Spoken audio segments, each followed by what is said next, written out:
ইলেকশনৰ সময়ত আমি যেতিয়া কৈছিলো আমাৰ যুৱক শক্তিয়ে 1 লাখ চৰকাৰী চাকৰি পাব, আমাক মানুহে হাঁহিছিলে।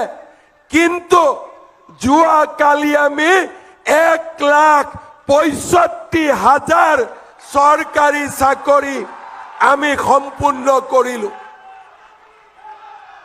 এইখন অসমত 1 লাখ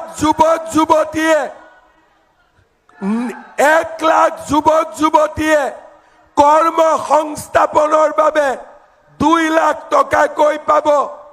এইখন অসমত কোনেও 1 টকা নিদিয়াকৈ চৰকাৰী কৰ্ম সংস্থাপন পাব, তাক আমি কেতিয়াও চিন্তা কৰা নাছিলো।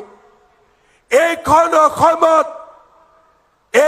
অসমত অবৈধ বাংলাদেশীয়ে দখল কৰা 1.5 লাখ বিঘা মাটিৰ পৰা আমি তেওঁলোকক উচ্ছেদ কৰিম, তাক কোনেও ভাবিব পৰা নাছিল।